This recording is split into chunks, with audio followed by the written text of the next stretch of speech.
Supervisor asks student with cancer to turn on their camera during a virtual meeting, and you won't believe what happens next. Clickbaity article titles aside, it's a long one. It happened 2 days ago and I'm still giddy. Enjoy. All the below names are pseudonyms.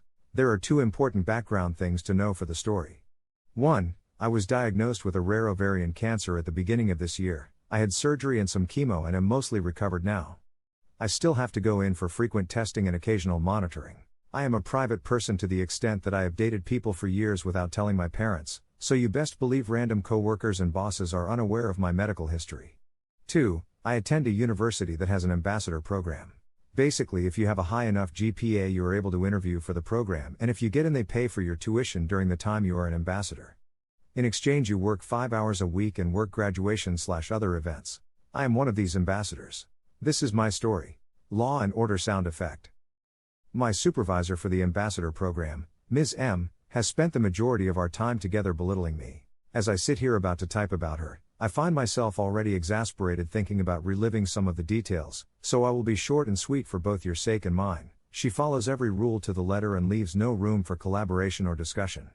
As an example, we use Microsoft Teams for communication, and she has us clock in and out in a group of 20 people by saying I'm here and I'm leaving.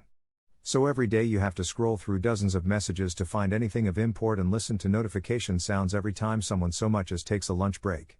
I suggested using the time clock function on Teams and even offered to set it up for us, and was told that I was deliberately undermining her position.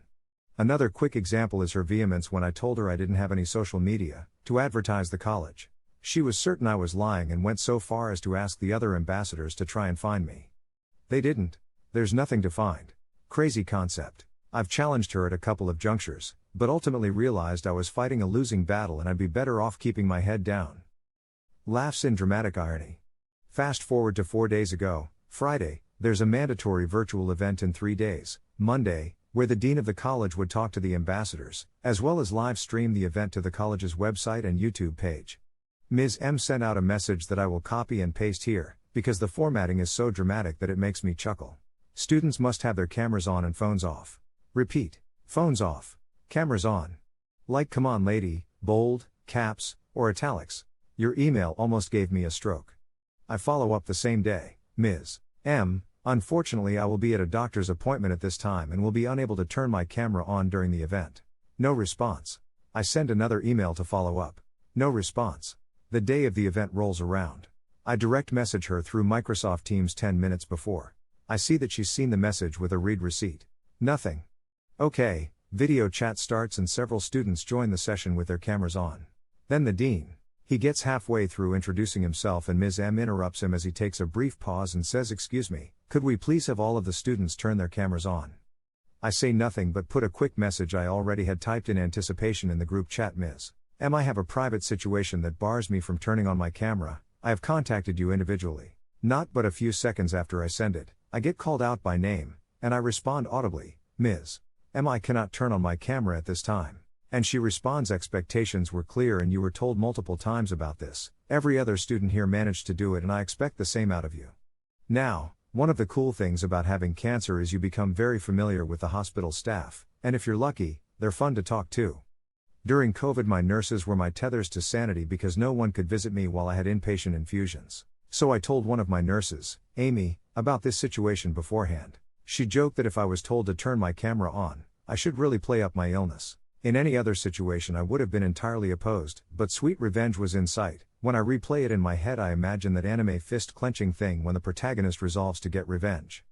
I set my laptop back a bit further from myself on my legs so you could see the entirety of me and my hospital regalia. Teams will display the person currently talking as the largest image in chat. Everyone had their audio off except me, the dean, and Ms. M, so when I turned my camera on I was displayed as the EKG loudly thrummed away, on max volume, thanks to Amy. Silence.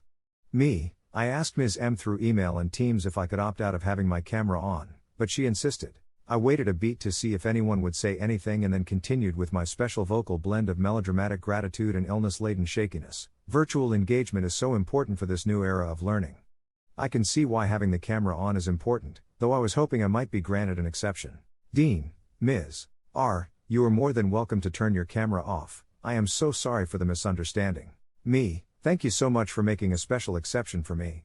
It's been a difficult week, but I feel grateful to be here. Then, two people leave the call. One was Ms. M and the other was Anthony, who is Ms. M's boss. I didn't know he'd be there. Haven't heard from either of them yet, but I'm awaiting a follow-up with anticipation. I'm typing this from the hospital and feeling gratitude for a lot of things. 'Tis the season, after all. I am here. I am alive. And above all, this stupid disease won't stop me from putting a bully in their goddamned place.